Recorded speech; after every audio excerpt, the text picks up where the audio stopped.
warahmatullahi wabarakatuh. Halo Sobat Sempati, kembali lagi di podcast SMPN 43 Surabaya bersama saya Humaira dan narasumber kita yang hebat nih, yaitu Pak Ari. Halo, Assalamualaikum. Apa kabar Pak Ari? Kabar baik tentunya. Nah, hari ini kita mau bahas tentang PPDB nih Pak. Sebelumnya boleh dong Pak Ari ceritakan tentang sejarah SMPN 43 Surabaya Pak.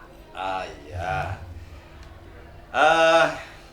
SMP Negeri 43 Surabaya ini berdiri tahun 2009. Tapi kalau resminya ya bersama dengan PPDB seperti ini, penerimaan siswa baru. Tapi waktu itu nggak punya gedung. Gedungnya masih gedungnya SDN Negeri Mubutan 9 dan 10. Jadi gabung gitu ya Pak? Enggak. Masih SD-nya itu belum ada plakatnya SMP Negeri 43 begitu. Kita ini waktu itu cuman ada tiga personal ya. Ada kepala sekolah, terus ada saya, kepala sekolahnya adalah Pak Widodo almarhum, kemudian ada saya, ada 4 orang, ada Pak Herman almarhum dan Pak Yuri yang sekarang ada di kepala sekolah SDN Pak Kis. Iya. Nah itu dulu adalah awalnya kita menerima siswa baru tapi tidak punya gedung. Jadi kita itu ditempatkan di SMP Negeri 2 Surabaya. Saya beserta Pak Herman standby di sana. Nah kalau SMP Negeri 43 sendiri itu awal adanya SK dari kepala sekolah. Itu tanggal 6 Juni tahun 2009. Jadi anniversary disepakati ulang tahunnya SMP Negeri 43 Surabaya ini adalah tanggal 6 Juni. Oke Pak, baik. Persiapan atau informasi apa sih Pak terkait kesiapan SMPN 43 dalam PPDB tahun 2024 ini? Kalau PPDB tahun 2024 ini kita nyiapkan hanya beberapa perangkat, kemudian personalnya untuk standby saja melayani. Sedangkan sistem kan kita sudah mengikuti dari Dinas Pendidikan Kota Surabaya. Jadi tidak perlu repot-repot, kita hanya melayani, kemudian memberikan informasi. Kalau ada yang butuh bantuan ya kita kasih bantuan.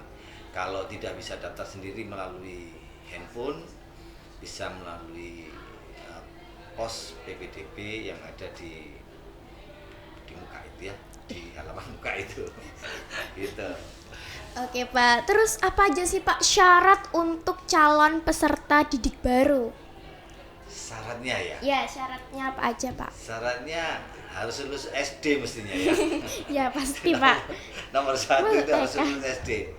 Kalau nggak lulus SD nggak boleh ya. Jadi itu kakaknya harus Surabaya. Kalau lulusnya dari mana saja boleh, dari dalam kota Surabaya boleh, dari luar kota Surabaya boleh, asal kakaknya dari orang tuanya itu adalah dari Surabaya.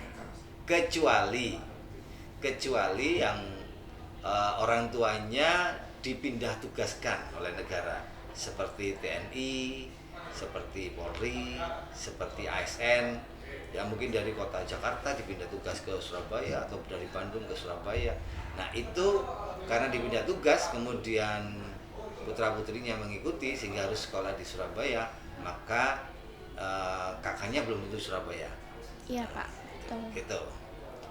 Terus di sini tuh ada apa aja sih Pak jalur PPDB di SMPN 43 Surabaya Pak? Jalur tol ya. Jalur PPDB-nya Pak. Jalur PPDB-nya itu pertama itu afirmasi ya. Afirmasi itu ada afirmasi inklusi. Inklusi itu buat teman-teman yang berkebutuhan khusus. Jadi mereka yang berkebutuhan khusus, seperti ketunaan, punya ketunaan gitu ya. Nah, itu yang kedua adalah afirmasi keluarga miskin atau pramiskin.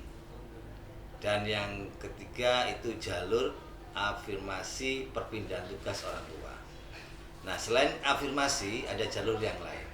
Ya, ini yang pertama adalah jalur prestasi. Jalur prestasi itu ada dua, jalur prestasi lomba dan jalur prestasi nilai rapor.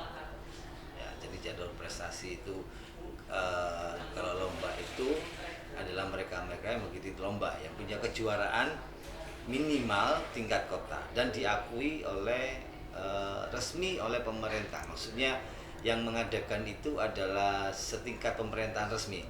Misalkan pemerintah kota, kabupaten, kemudian KONI, ya, jadi organisasi yang resmi kabupaten, bukan yang open.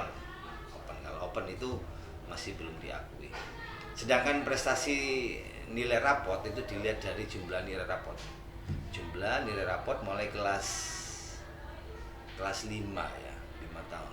Mulai dari kelas 4. Kelas 4. Ya, jadi ada 5 semester. Jadi kelas 4 semester pertama, kedua, kelas 5 semester 1 dan 2 serta kelas 6 semester 1. Jadi ada. Nah, selain itu kalau mereka masih gagal, itu ada jalur yang terakhir namanya jalur zonasi. Jalur yang dekat dengan sekolahan. Ada 2 zonasi di sini. Zonasi 1 dan zonasi 2. Kalau zonasi 1 itu adalah zonasi yang dekat sekali dengan sekolahan memang, ya. Entah itu beda kecamatan, beda kelurahan, pokoknya dekat dengan sekolahan. Ya. Kalau SMP Negeri 43 ini tahun kemarin itu yang terdekat adalah 700 meter. Yang terjauh. Yang terjauh adalah 700 meter, sedangkan yang terdekat 30 meter. Nah, untuk zonasi 2 itu adalah satu kecamatan, ada beberapa kelurahan yang ada SMP. Misalkan di SMP Negeri 43 Surabaya ini kan berada di Kelurahan Bubutan, ya, tapi kecamatannya Bubutan. Yeah. Nah, di kecamatan Bubutan ini kan banyak kelurahan. Nah, yang jauh itu kelurahan sana. Kelurahan mana itu? Daerah Demak ya, masih ke sana itu. Nah, itu kan juga kelurahan kecamatan Bubutan, ya. Tapi kelurahannya sangat jauh. Alun-alun Contong juga jauh. Ya. Nah, itu akan diberikan jatah. Nah, itu namanya zonasi 2. Nah, itu. Oke, Pak. Terus terkait jalur prestasi itu piagam apa saja ya sih, Pak, yang bisa masuk untuk jalur prestasi? Piagam apa aja gitu, Pak? Ini untuk prestasi itu kan tadi saya katakan, ya. Prestasinya itu ada 2, ada prestasi nilai rapor dan prestasi lomba. Nah, prestasi lomba ini ada prestasi lomba yang sifatnya seni dan sifatnya olahraga. Juga yang ketiga adalah lomba yang sifatnya sains, ya, sifatnya sains.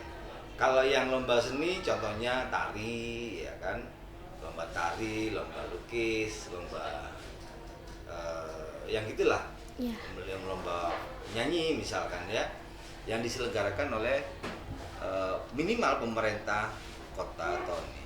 Nah, kemudian kalau olahraga itu ya atletik, ya, misalkan atletik,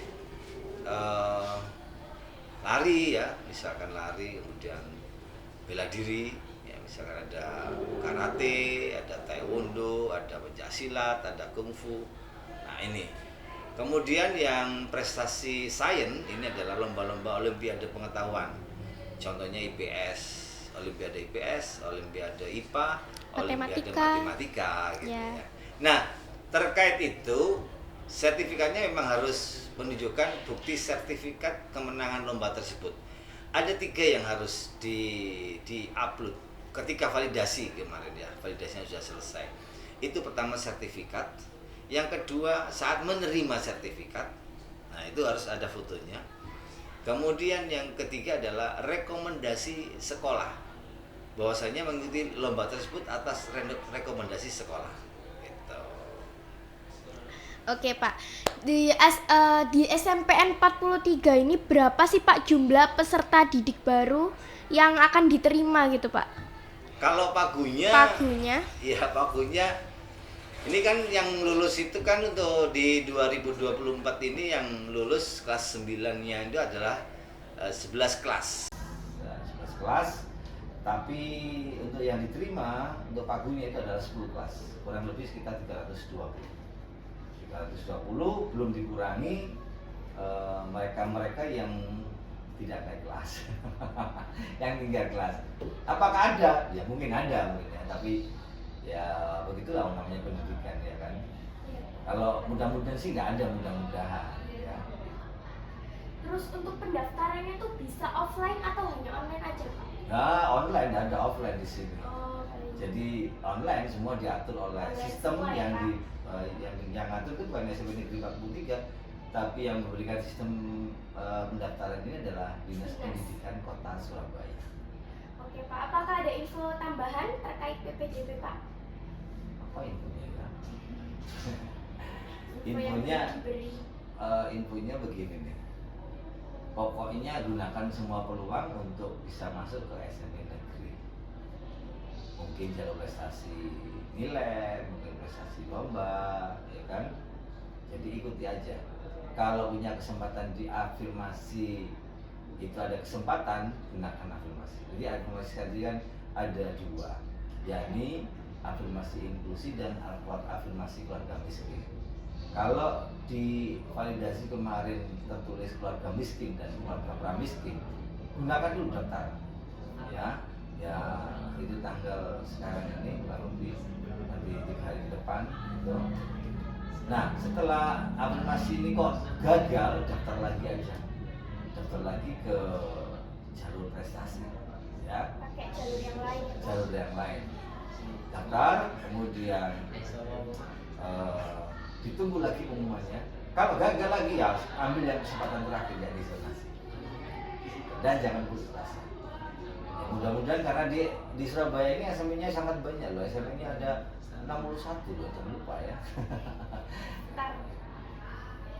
Iya. Jadi itu tadi info terkait dengan PPDB tahun 2024. Terima kasih Pak Ari atas informasinya. Oke, terima kasih sama-sama ya. Assalamualaikum.